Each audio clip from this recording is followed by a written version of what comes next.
today's budget day, one of many budget days to come. And I know that members of the press, members of leadership on both sides have been provided with a lengthy press release and a 5-page document on DHHS changes and 1-page document on tobacco, history of the tobacco excise tax and those kinds of things. And so I want to hit some of the highlights in my remarks.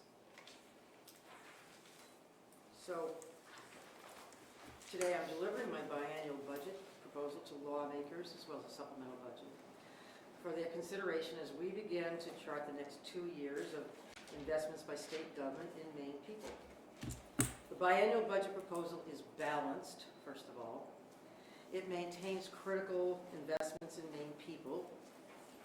And at the same time, the budget proposal was also one of the most difficult we've had to deal with because it reflects budget realities that it forces us to make some tough choices. First, let's start with some good news. Our state continues to experience robust economic growth, a growth that outpaces the national average and the rest of New England, and some other large economic powerhouses, even like New York and California. Our credit ratings, which have improved under my administration, also remain strong. These are good indicators for the economy of Maine. We have not had to borrow from the federal government as other states have had to do, for instance, on unemployment funds and whatnot. And our budget stabilization fund, often called the rainy day fund, is near its record high limit. I'm proud of those measures and those accomplishments, which we could not have achieved without the support of the Maine legislature. However, state revenues, as you know, are leveling off after years of surpluses during and after the pandemic.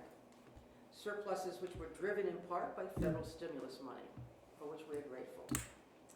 Well, that's no surprise because it's the same experience that many other states across the country have seen, including New England states. We saw that coming, which is why in my supplemental budget proposal last year, I urged lawmakers to amend certain programs to reduce spending and to save $107 million for the biennium as well. Unfortunately, that proposal was rejected by the prior legislature and additional spending was layered onto the existing budget. Lawmakers also sent us a number of spending bills to my desk at the end of the legislative session last April and May, which I did not sign. And some lawmakers even tried to increase spending by a further $117 million, something that we put a stop to before it pushed our budget beyond the breaking point. Even without that proposed additional spending, we're still facing budget challenges. According to a recent report, which you know as the Structural Gap Report, we would have needed $11.67 billion to fully fund all the programs we currently have in law. $11.67 billion. That estimate of $11.67 billion was also just a snapshot in time. One number arrived at last October, and even since then it has grown. For example, we're putting more money into state funding for education than estimated at the time to maintain the state's share of 55% for public education. We also have to put money in the operations side of state government. It's grown like utilities costs and whatnot. Those are not considered in that report. It's a long way of saying that there was a budget gap like many states have. There is a budget gap. Well, today I'm here to put forward my plan to close that gap and to balance the budget to maintain core priorities for Maine people. My budget proposal maintains our commitments to Maine people to provide affordable health care, to protect school funding, and preserve property tax relief, and put the health and safety of our children first. It makes those investments in Maine people without creating any new programs. In fact, my proposal reduces our expenses in some areas, raises targeted but not broad-based revenues, and it adjusts programs in many other different ways to save money. It also leaves the budget stabilization fund, or rainy day fund, intact. The funds proposed in this budget include $122 million a year to maintain affordable health care provided through MaineCare. That supports the hospitals, nursing homes, and providers all across the state. Like a majority of states across the country, Maine is facing increased Maine care costs due to a number of factors, many of which are outside our control, like increased healthcare costs, increased utilization of healthcare services. Some people put off diagnostic services, surgeries, and whatnot for some years. Well, my proposal includes an additional $156.6 million to maintain 55% state share for education, K through 12. Also, something also supported by a majority of Maine voters, overwhelmingly. Since I took office in 2019, we have increased GPA, general purpose aid, to education by more than $400 million, $411 million a year to support public education in our state. That's an increase of $411 million a year, over and above the base. 55% is not a static number, as you know. The denominator keeps changing and changing. My proposal also includes $6 million to fully fund universal free meals for Maine students. That program was originally funded by the legislature with $27 million drawn from different sources. It now costs $64 million a year, but it's important. The proposal also includes $561.2 million to maintain 5% municipal revenue sharing, with the goal of stabilizing property taxes and supporting municipal services. That's an additional $561 million. That's additional. That's the base, sorry. That's the revenue sharing. A year. It also includes $41 million for Maine's public higher education institutions and $25 million to make permanent, ongoing, free community college, both of which are strengthening our workforce. Well, ensuring that we have good schools with good teachers and that no child will try to learn on an empty stomach. Ensuring that we do what we can to reduce property taxes that also pay for those schools that are all bipartisan priorities, overwhelmingly supported by the majority of the legislature and the majority of Maine people. Education and health care, however, account for much of the ongoing baseline budget as well. In fact, as you can see here, more than half of the entire state budget goes to health care and education. In addition to maintaining our core commitments to Maine people, our budget continues our successful mobile home preservation fund, and it invests in child welfare and children's behavioral health services. In mobile crisis response, which has been the subject of a lot of discussion, in addiction treatment in the county jails, and nursing home care. About $6.5 million in rate reform for nursing homes in this budget. Well, we all have different beliefs about the role of state government. I don't believe government can or should be all things to all people at all times. I firmly believe that our most important responsibility is to protect the health and safety of Maine people, especially the children, the sick, and the most vulnerable of our population. And that belief is reflected in this budget. My budget proposal, however, also reflects difficult changes and choices that are a reality of our tight budget circumstances. To balance the budget and to protect the long-term fiscal health of Maine, I'm proposing to make certain programmatic changes, primarily within the Department of Health and Human Services, obviously the largest department in state government. Those changes were not easy to make. I have not made them lightly.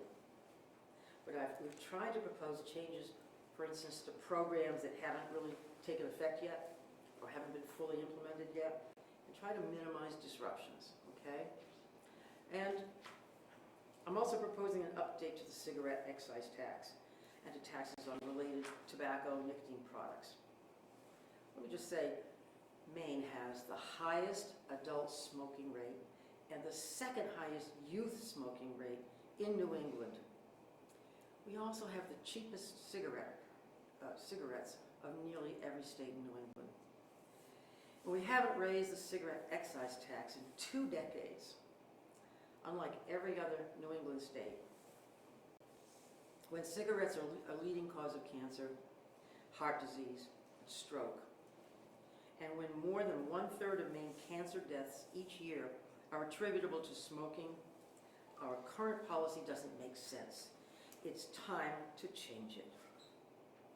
That's why my budget proposal includes a $1 increase to the cigarette excise tax, which puts us in the middle of our New England neighbors. It also includes a similar increase in the excise taxes on other tobacco and tobacco-related products, nicotine products. And this measure alone would generate about $80 million in revenue for Maine over the biennium. Keeping in mind, I am not proposing and do not support any increase in Maine's income or sales taxes, broad-based taxes. But with this proposal, we've taken a balanced approach, one that maintains core programs like education and healthcare, one that raises revenue in a targeted way to benefit public health, and one that makes difficult changes to programs to save money. There are tough decisions to be made in the coming weeks and months, but I know this legislature shares my commitment to enacting a balanced budget that is good for Maine people and good for the fiscal health of the state. I look forward to working with all of them and with the Appropriations Committee to achieve just that. We've shown in the past that through hard work, Democrats, Republicans, Independents can come together to do what's right for Maine people. We face the same budget circumstances that are being confronted by states all across the country. But Maine people are counting on us to come together to serve their interests now and in the future. This budget proposal charts a path for us to do just that. Thank you, and I'm happy to take a few questions if they aren't already answered in the handouts. Yes, Brad, or Susan, who's next? When it comes to cuts for DHS, you've prioritized, mental health supports in recent years, and I noticed that the crisis receiving centers in Kennebec and Worsting are no longer going to be funded. Can you talk about, any potential impacts from not having those services available to folks? Sure. It's almost too easy to say those are great things to do. We want to do these things. Crisis service centers have been very successful in Portland, for instance, and we tried to start one in Kennebec County. The bids came in way too high. It was not going to happen for a lot of mainly fiscal reasons. So we'd like to do one in Lewiston because Lewiston is where a high need was exposed this past year. And we'd like to do one in Penobscot. We can't be all things to all people. We can't do good things like crisis receiving centers everywhere we would like to do them or everywhere the legislature would like to do them as well. We're balancing the fiscal needs of the state and other healthcare needs of the state with what we can do. Got to be realistic. Do you think the tobacco, increase in tobacco tax, do you think that's going to impact the poor people in the state? And also, that it would be wildly unpopular, but do you consider raising taxes on liquor or marijuana as well? Well, the liquor taxes are established by contract with it's a whole different scenario. Okay. We don't just raise taxes on liquor unilateral fashion. But the cigarette tax, honestly, it's proven, we haven't raised it since like 20 years ago. When they did raise it, it showed not just some revenues, but a decline in actual smoking use, which at the same time decreases public health expenses because we know that smoking contributes to lung cancer, heart disease, and other maladies that are prevalent among the Maine population in general. So it had a beneficial, proven public health impact last time it happened. We would expect the same to happen this time. Can you talk a little bit about the rising costs? I was particularly struck by the free school meals and how you said that went from like 27 million up to 64 million. Yeah. Which seems like a lot, and I think it's been 4 years, right? Can you explain that a little bit and talk generally about like rising costs and how they factor in? Well, it surprised me too that it gone up that high, and we need to get a handle on it.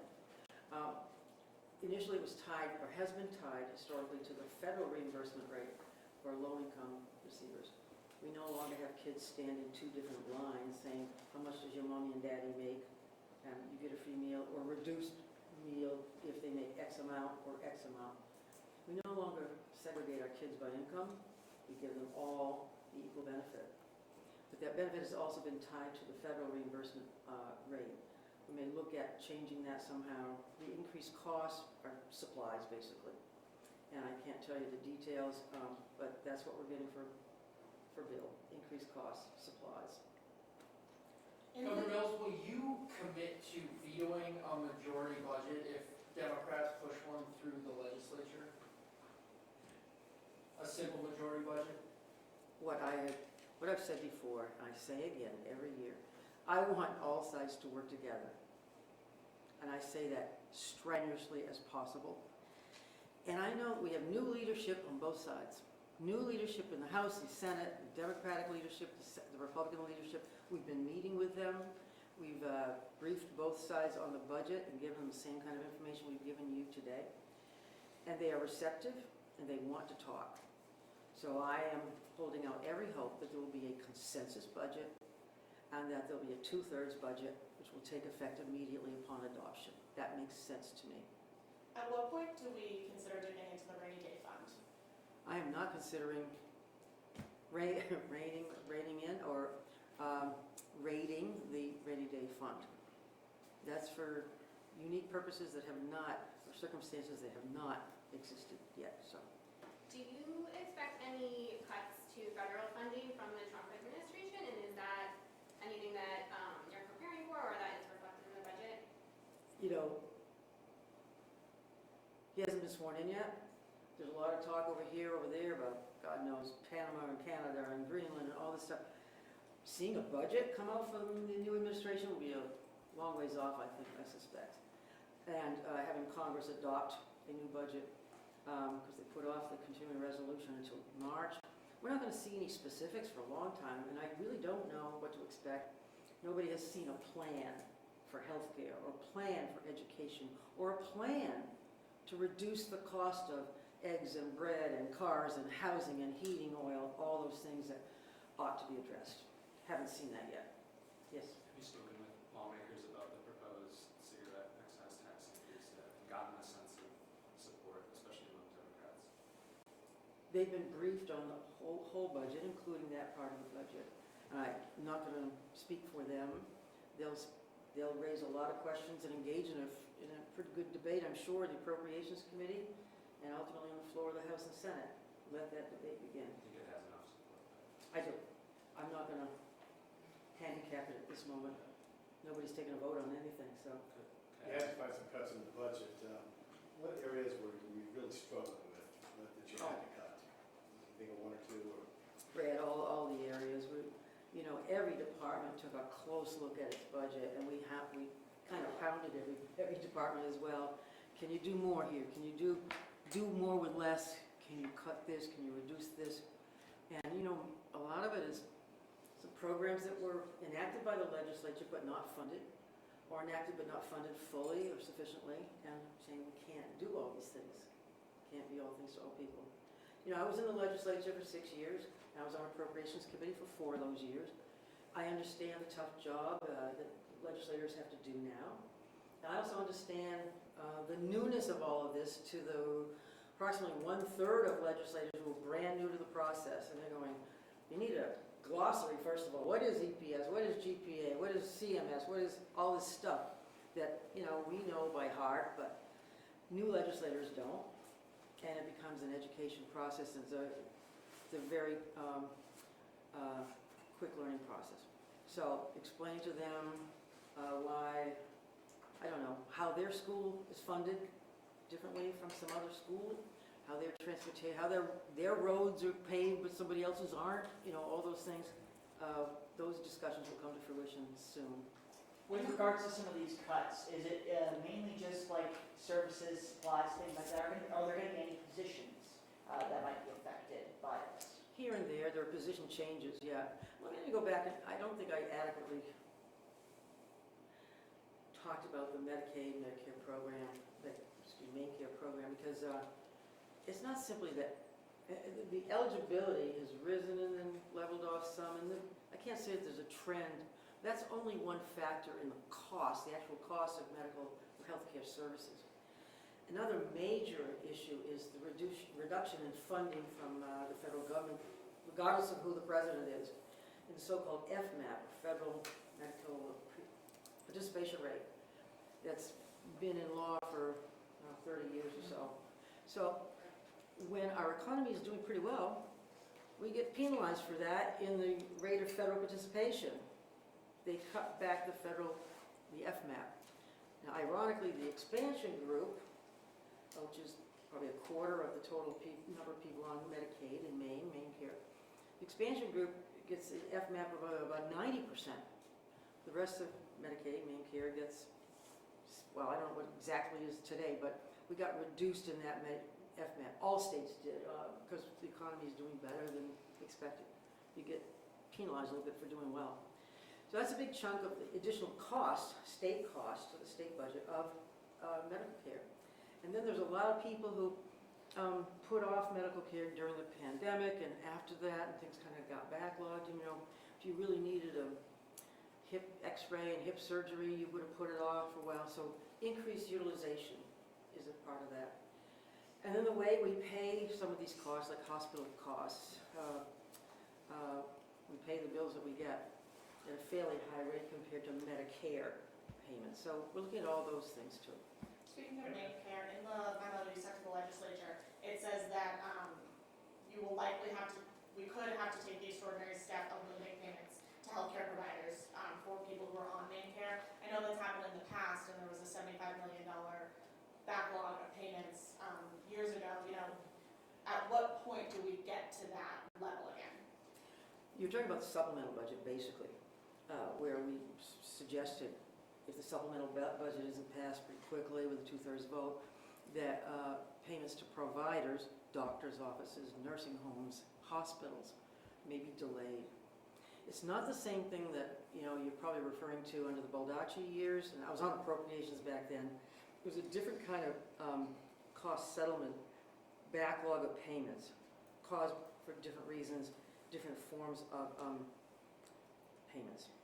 And that was resolved through, well, it had something to do with a liquor contract, a lot of other strange things happened.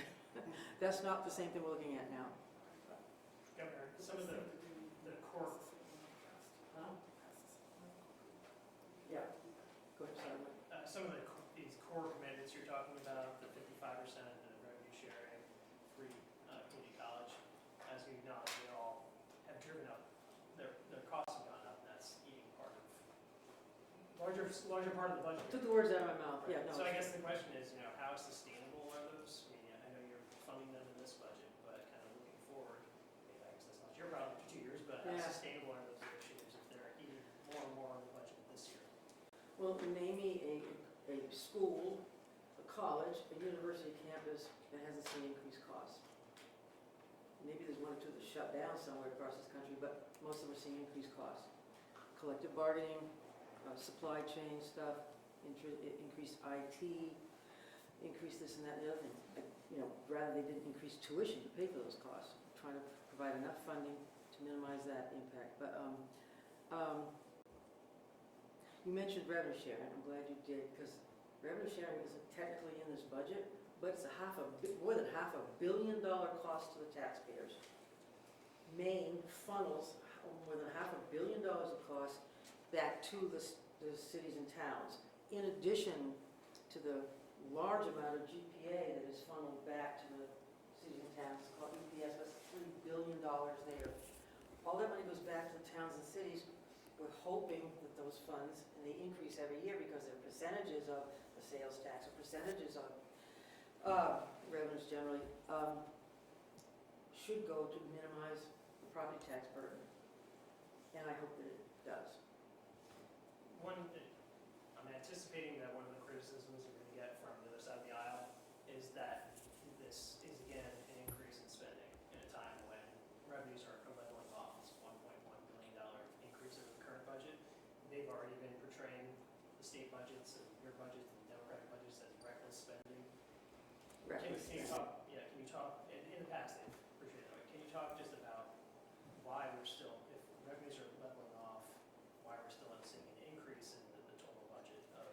more than $1 billion. Yeah, I don't think any school in the state of Maine would call the additional monies to GPA reckless. I don't think any hospital or nursing home in the state of Maine would call their additional reimbursements reckless. I don't think the school children and their parents and families would call school funding for universal school meals reckless. And those are big drivers. I don't think the towns and cities would call the increased monies going to revenue sharing reckless. I don't think any of this is reckless.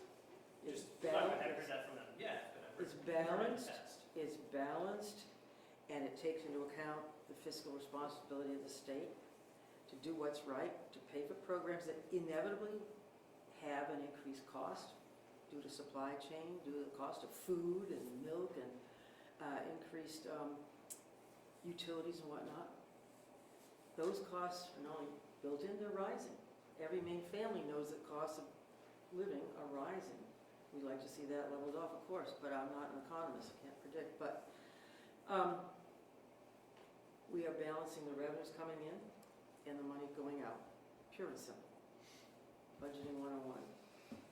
As it relates to nursing homes, I've spoken to a lot of care providers who say, the main care reimbursements just aren't enough. It's almost like they can't make a profit, which is, obviously you need a profit to keep the lights on, so to speak. No, you make a profit because they are mostly for-profit organizations. Okay. And we've been talking to the nursing homes, we continue to talk to the nursing homes about what's fair and what's appropriately reimbursable. So And how they can save costs. Their budgets have gone up in good part because of the cost of contract care, local tenants, healthcare workers. That's a huge cost driver in their budgets. We want to help them reduce that cost. And we've done so by training up healthcare workers through the community college system, through the university system, through the CTEs, et cetera, and trying to help them bring down those costs that could be regulated, could be modified. So the $6.5 million, is that main care reimbursement or is that balancing other costs?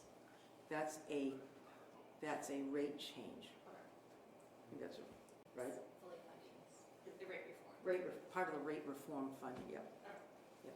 Republicans Yeah. and Democrats have both said housing is a key issue. I don't think there's any specific bills out there that I can think of yet. But I know you've got the mobile homes, helping mobile home parks in there. Is there anything else in the budget to help with housing? Yeah, sure. Thank you, Brad. There are no new programs. We're continuing to fund some of the Mobile Home Preservation Fund.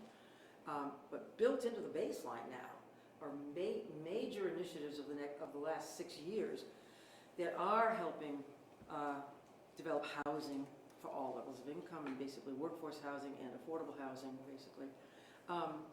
The historic rehabilitation tax credit, for instance, is a huge driver of taking old buildings, old schools and whatnot, and turning them into housing for seniors or for low income or for workforce.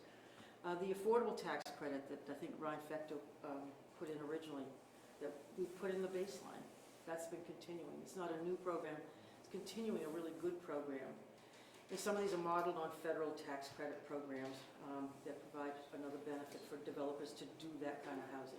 We also funded multiple millions of dollars worth of shelters in different cities and housing through GA in the past.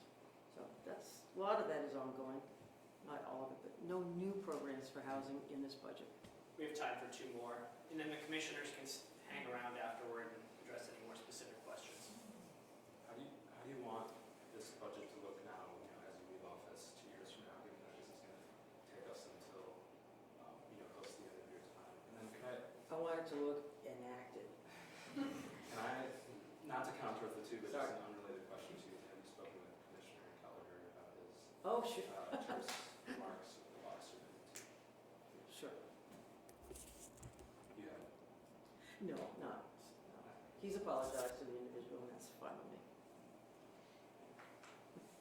Somebody's Anything got else? one more, come on.